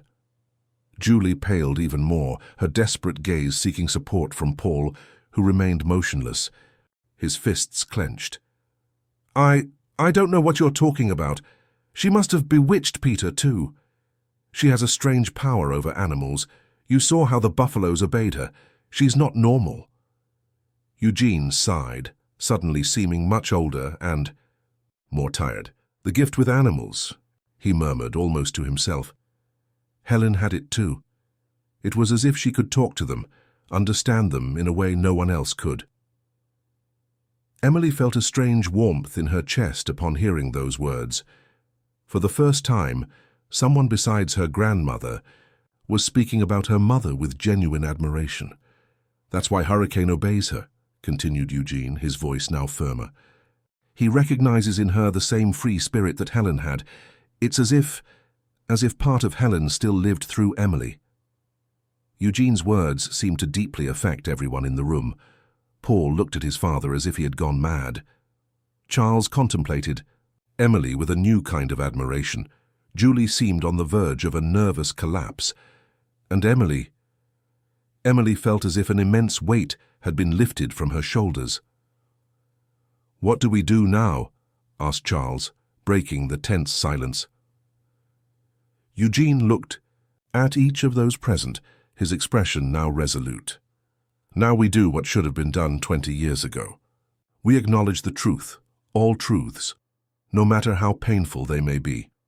Turning to Emily, he did something no one would ever expect. He extended his hand, a simple gesture of reconciliation that carried the weight of decades of denial. "You have her eyes," he said, his voice barely disguising the emotion. "The same eyes that looked at me with so much love, and later, with so much disappointment." Emily hesitated for a moment, looking at that outstretched hand, a symbol of a past that could never really be fixed, but perhaps could be redeemed. Slowly, she accepted the gesture, feeling the calloused hand of Eugene Montgomery, her biological father, squeeze hers with a mixture of strength and fragility. Paul observed the scene with growing horror. "This can't be happening," he murmured, incredulous. "Father, you can't really be considering accepting this bastard as part of our family." "Enough, Paul," Eugene's voice thundered, the authority of the patriarch reassuming its place. "The real bastard here is me. Bastard in character, in courage, in love. I renounced my own daughter out of fear and pride. I won't do that again. The words fell like stones upon Paul, whose face alternated between shock and fury. Without saying anything more, he turned and left, pushing Julie aside with violence. "This won't stand," were his last words before disappearing through the door. A tense silence followed his exit. Everyone felt that this wasn't the end, but only the beginning of a new phase in the conflict. Paul Montgomery wasn't a man to accept defeats, especially one so public and devastating to his pride. "I will protect you, Emily," promised Charles, approaching her with a new kind of determination. "No matter what Paul tries, I won't allow him to hurt you or your grandmother." Eugene nodded, his expression now gentler as he observed the interaction between Charles and Emily. "Neither will I," he declared, to everyone's surprise. "It's time to start correcting the mistakes of the past, however impossible it may seem. Starting with you, Julie." The young woman, who had remained leaning against the wall like a forgotten shadow, startled at hearing her name. "Sir?" "You tried to kill my daughter," said Eugene, each word loaded with a veiled threat. "Under any other circumstances, I would hand you over to the authorities immediately, but considering your father and his position—" Emily watched, fascinated, the transformation in Eugene. The man she had always feared from afar was there, exercising his power, but in a way she had never imagined, in her defense. "You have until dawn to leave Pinecrest," he continued, relentless. "If you're still here when the sun rises, there will be no place in this country where your father can hide you from me. Are we understood?" Julie's face contorted in a mixture of fear and hatred, but she knew she had no choice. "Yes, sir," she replied, her voice almost inaudible. When Julie also left, only Eugene, Charles, and Emily remained in the small room. The air seemed lighter, as if the storm had passed, leaving behind a clear sky, though still laden with distant clouds. "I need to get back to my grandmother," said Emily, breaking the silence. "She must be worried." "I'll go with you," Charles offered immediately. Eugene nodded in approval. "Go and tell Martha. Tell her I would like to talk when she's ready. There are many stories that need to be told correctly this time." As Charles and Emily prepared to leave, the Montgomery patriarch observed them with a look that mixed sadness and hope. Perhaps it was too late for him and Helen, too late to correct all the mistakes of the past. But perhaps, just perhaps, it wasn't too late to build a future in which the Montgomery name finally meant more than power and money.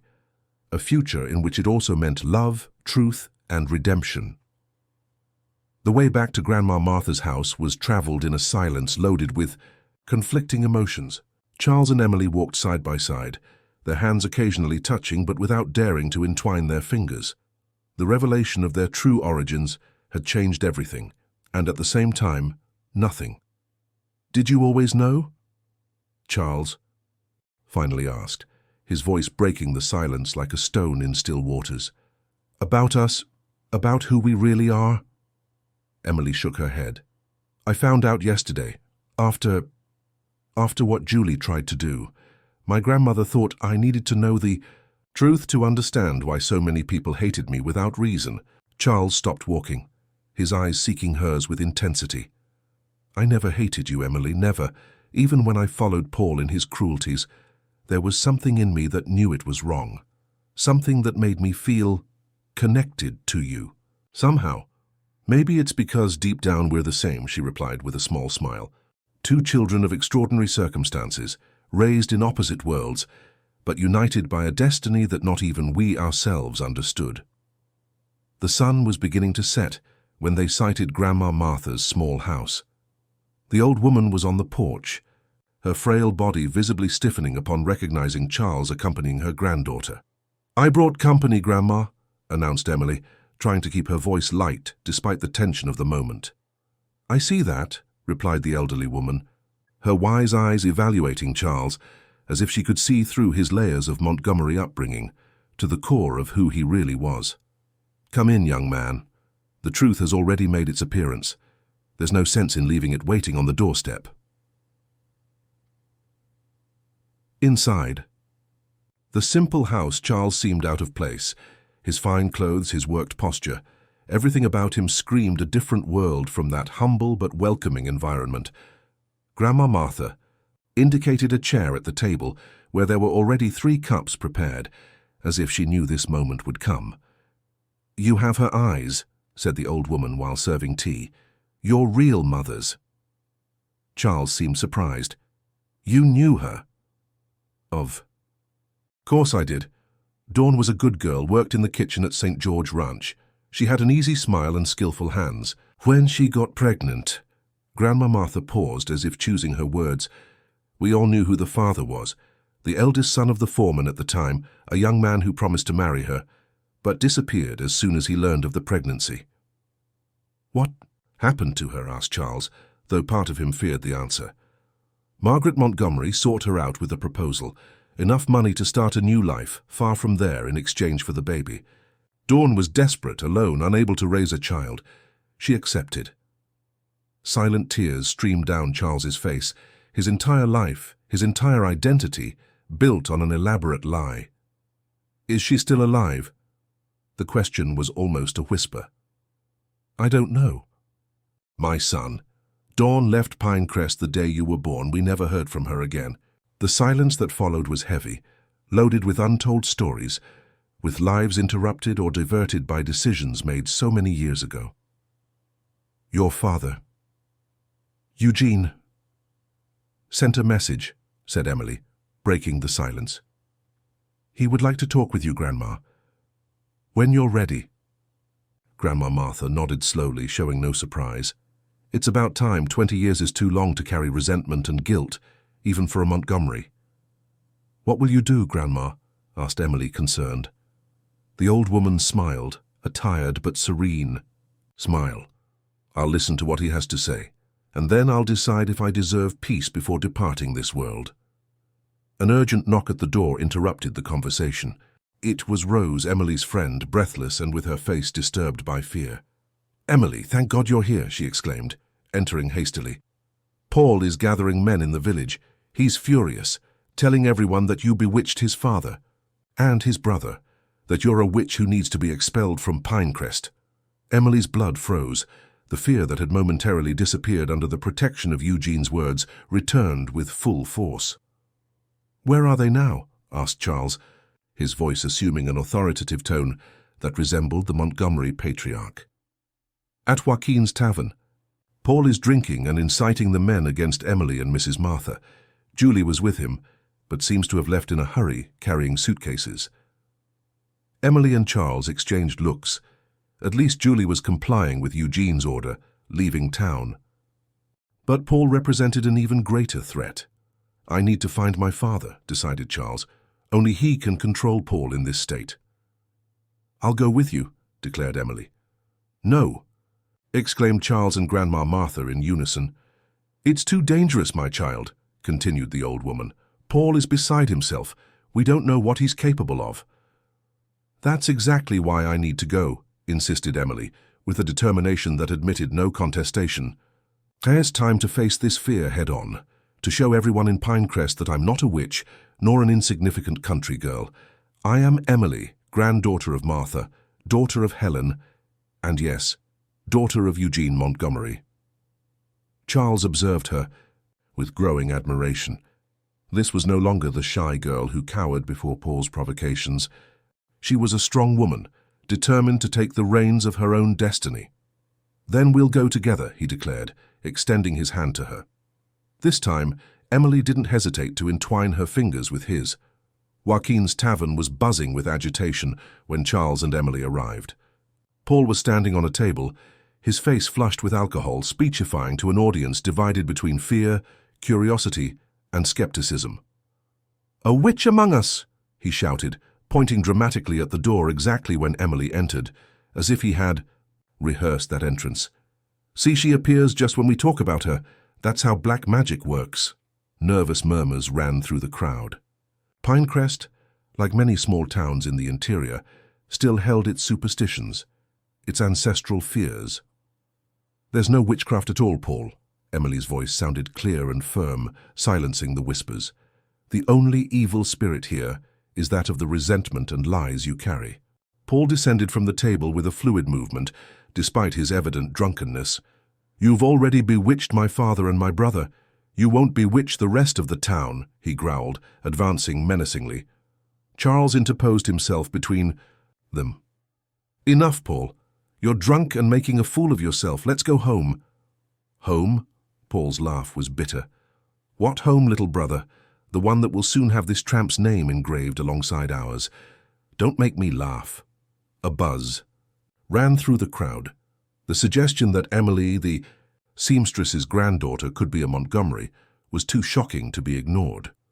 "What is he talking about, Charles?" asked Mr. Joaquin, the tavern owner, expressing the doubt that everyone shared. Charles looked at Emily as if asking permission. She nodded slightly. There were no more secrets to hide. "Emily is the daughter of Eugene Montgomery and Helen, Martha's daughter," he announced, his voice clear and firm, "a fact that my father acknowledged today, after 20 years of denial." The shock in the tavern was palpable. Decades of gossip and speculation finally confirmed in the most unexpected way possible. "Lies!" shouted Paul, advancing toward Charles. "You're not even a real Montgomery to speak on behalf of the family." That was like throwing gasoline on a fire. If there was one thing Charles valued above all, it was his identity as a Montgomery. Before anyone could intervene, he grabbed Paul by the collar of his shirt, his face inches from his brother's. "I may not have the blood, but I have the character that you, with all your pure blood, have never shown," he said between clenched teeth. "And now let's go home before I completely forget the years I spent believing I was your brother." The tension between the two was almost visible, a rope stretched to the maximum, about to break. Emily watched, her heart racing, fearing what might happen next. It was when the tavern door opened again and Eugene Montgomery entered, his imposing presence immediately silencing all those present. "What's happening here?" he asked, though his tone indicated he already knew perfectly well. Paul disentangled himself from Charles, staggering slightly. "Nothing that the great Eugene Montgomery can't solve," he replied with scorn. "After all, he solves everything, doesn't he? Including acknowledging bastards and destroying his legitimate son in the process." Eugene's face hardened. "You're drunk and making serious accusations in public, Paul. That's unworthy of a Montgomery." "Unworthy?" Paul growled. "Unworthy is what you did, denying your daughter for 20 years and now suddenly forcing us to accept her. That's what's unworthy." "No one is forcing you to accept anything," intervened Emily, her voice surprisingly calm amid the chaos. "I don't need your name, Paul. I don't need your acceptance. I lived 20 years without them. I can live 20 more. The difference is that now I know the truth, and so do you. What you do with it is your problem." Those words, spoken with such dignity, caused a visible impact not only on Paul, but on all those present, including Eugene, whose look at his daughter mixed pride and a deep sadness. "Come, Paul," said Eugene, placing a hand on his son's shoulder. "Let's go home. We have a lot to talk about." For a moment it seemed that Paul would resist. His body was tense, his fists clenched, as if he were about to explode in violence. But then, slowly, the tension seemed to empty from him, leaving only a tired and confused man. "All right, father," he murmured, allowing himself to be led out of the tavern. As they left, the gazes followed not only Paul and Eugene, but primarily Emily. There was a new light in these gazes, no longer the contempt or indifference of before, but a nascent respect, still hesitant but unmistakable. Charles approached her, gently taking her hand. "You were amazing," he murmured, with sincere admiration. Emily smiled, feeling a peace she had never experienced before. "I didn't do anything beyond being myself. For the first time in my life, without fear, without hesitation." Together they left the tavern under the starry sky of Pinecrest. The future was still uncertain, full of challenges and adjustments to be made, but for the first time, both Emily and Charles felt they could face that future hand in hand, not as fugitives from their past, but as architects of their own destiny. What neither of them knew was that, as they walked back to Grandma Martha's house, Paul observed them from the window of his carriage, his face contorted no longer with anger, but with a cold and calculating determination. The public humiliation he had suffered would not be forgotten nor forgiven, and his revenge would be as unexpected as it was devastating. The dawn in Pinecrest brought an air of new beginning. After the tumultuous revelations of the last few days, a strange silence hung over the town, as if everyone were holding their breath, waiting to see the next chapter of that extraordinary story. In Grandma Martha's small house, Emily woke with the first ray of sunlight. She had slept surprisingly well, as if the weight of the now-revealed secrets had finally freed her spirit. She rose silently so as not to wake her grandmother and headed to the kitchen to prepare coffee, a morning ritual that always brought her comfort. To her surprise, Grandma Martha was already there, perfectly dressed and groomed, as if expecting an important visitor. "Good morning, my child," the elderly woman greeted with an unusual serenity in her gaze. "We have a significant day ahead." Emily approached, frowning with concern. "What is it, Grandma? Did something happen?" The old woman smiled, a smile that carried decades of memories, some sweet, others bitter. "Eugene sent a message. He wants to meet us at Blue Pond at noon. Says he has something important to show us." Emily felt a shiver run down her spine. Blue Pond, the place where everything had begun between her and Charles, the place where Julie had tried to destroy her. It seemed almost poetic that it now became the stage for yet another crucial moment in her life.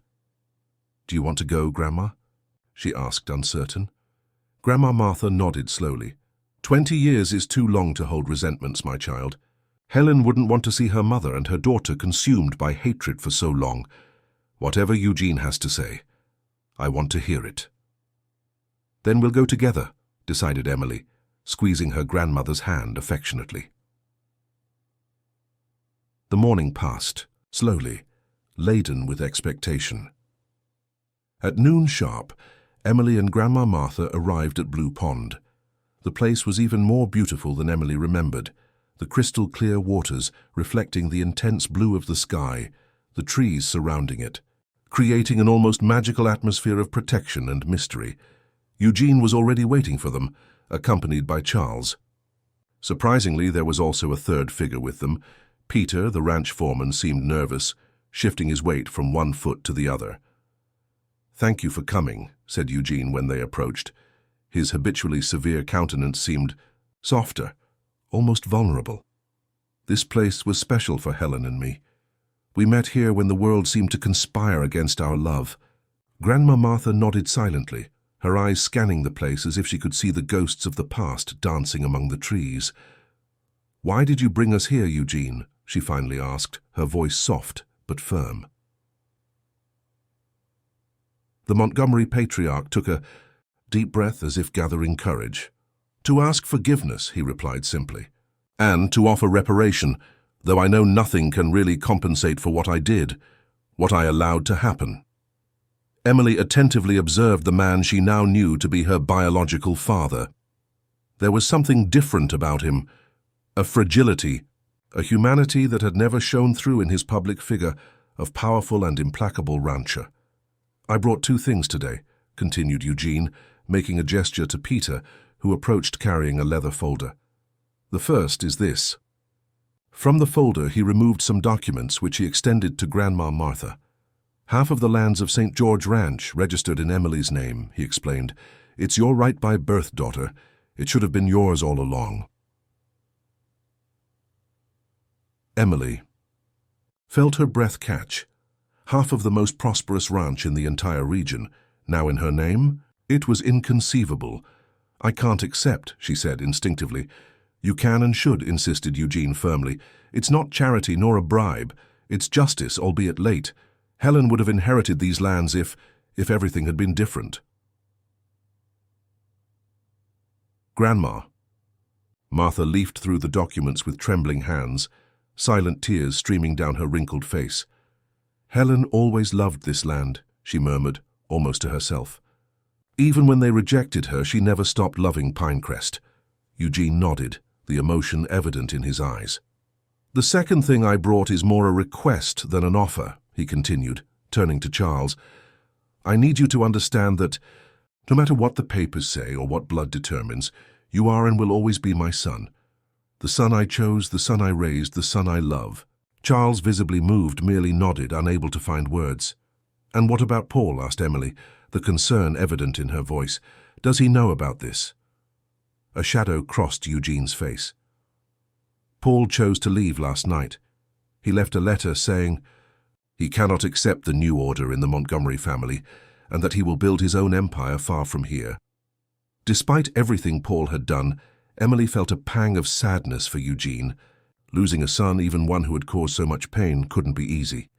"He'll come back," she said, surprising herself with the certainty in her voice. "When the anger passes, when he understands that there are no winners or losers in this story, only people trying to fix mistakes of the past." Eugene smiled sadly. "You have the same capacity for forgiveness as your mother. Helen also always saw the best in people, even when they didn't deserve it." A comfortable silence fell over the group, as if the waters of Blue Pond absorbed the sorrows of the past, offering in exchange the promise of healing. It was Peter who finally broke the silence, clearing his throat nervously. "Mr. Eugene, may I speak now?" The patriarch nodded, taking a step back as if yielding the stage. Peter approached Emily and Charles, his straw hat spinning nervously between his fingers. "Marianne Barclay asked me to deliver this to you," he said, extending an envelope to Charles. "She left last night with her father's blessing. It seems Colonel Barclay finally understood that he cannot force his daughter to marry against her will." Charles opened the envelope, reading in silence before passing the letter to Emily. It was a brief note from Marianne, thanking Charles for his understanding and wishing happiness to both. She explained that she had decided to follow her heart and leave with someone she truly loved, someone she didn't need to mention by name, as everyone knew it was Peter. "Where are you going?" asked Emily with a genuine smile. Peter blushed, surprised by her perception. "To the coast, to a house belonging to an aunt of Marianne's. She offered us shelter until we can establish ourselves."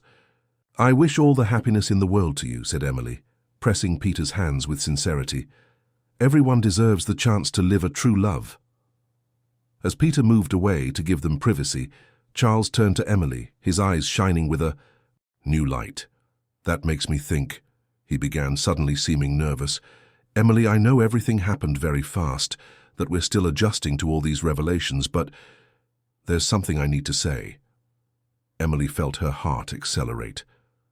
Charles's look, the intensity of his presence, everything indicated something important about to be said. "From the first moment I really saw you, not as the poor girl everyone despised, but as the amazing person you are, I knew there was something special about you, something that attracted me in a way I had never experienced before." He took her hands between his eyes never leaving hers. "Now I understand why I felt so connected to you. It wasn't a blood tie, as we feared for a brief and terrible moment. It was something much deeper, much truer. Two spirits that recognized each other, two souls that found each other despite all the barriers the world placed between us." Silent tears began to stream down Emily's face. They weren't tears of sadness, but of a joy so intense it almost hurt. "What I'm trying to say in a very clumsy way is that I love you, Emily. I love you as I never thought I could love someone. And if you'll allow me, I want to spend the rest of my life showing that love every day."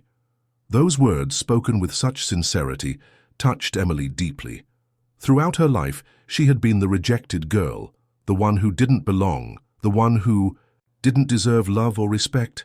And now there was Charles offering her not just his heart, but a future together. "I love you too, Charles," she replied, her voice choked with emotion. "Through all the lies, all the obstacles, my heart always knew it was you, it was always you." The moment was too perfect to be interrupted by words. Charles leaned in and kissed her, a kiss that sealed not only their love, but also a silent pact to build together a future free from the shackles of the past. Grandma Martha and Eugene observed the scene with looks that mixed joy and a certain melancholy. They were witnesses to a new beginning, to a cycle that was finally completing itself. "Helen would be proud," murmured Grandma Martha, wiping away a tear. "Her daughter found what she never could have, a love that overcomes barriers and lasts beyond trials. Eugene nodded, a knot in his throat preventing him from responding. Instead, he offered his arm to Grandma Martha in a gentlemanly gesture that spoke more than 1,000 words. The old woman hesitated only for an instant before accepting it, and together they discreetly moved away, leaving the young couple absorbed in their moment. At the edge of Blue Pond, with the Pinecrest sun bathing them in an almost ethereal light, Charles and Emily sealed their commitment not only to each other, but to a future that they themselves would shape. "And now?" she asked when they finally separated. Charles smiled, that smile that always made Emily's heart skip a beat. "Now we write our own story, a story without secrets, without lies, without fear, a story of our own." As they walked hand in hand, around Blue Pond, the crystal-clear water reflected not only their images, but also the shadows of all who had been part of that journey. Helen and her unwavering courage, Grandma Martha and her resilient wisdom, Eugene and his late but sincere regret, Paul and his self-inflicted anger, Julie and her destructive obsession, Marianne and Peter and their search for freedom. All these intertwined stories had culminated in that moment, in that new beginning that didn't erase the past, but offered the promise of a better future. At St. George Ranch, Hurricane, the untamable buffalo, observed from a distance like a silent guardian of that new chapter that was beginning. Emily knew she would always have her special connection with that animal, a reminder of her inner strength, of her ability to overcome the most impossible obstacles. The small town of Pinecrest would continue with its secrets, its gossip, its prejudices.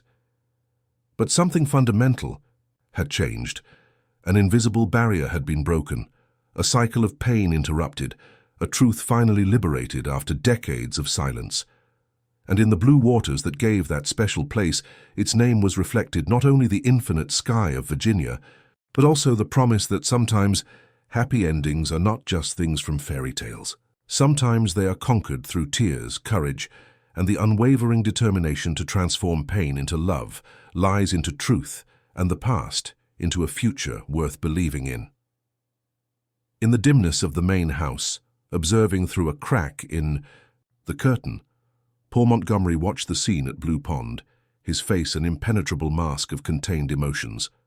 The farewell letter he had left was only part of a larger plan, a plan that was just beginning to take shape in his tormented mind. While everyone celebrated love and reconciliation, he nurtured his resentment, transforming it into a cold and calculating determination. "Enjoy while you can," he murmured to himself as he moved away from the window. "This isn't over. Not yet." But that was another story for another time. For now, in the crystal-clear waters of Blue Pond was reflected only the image of two young people in love, finally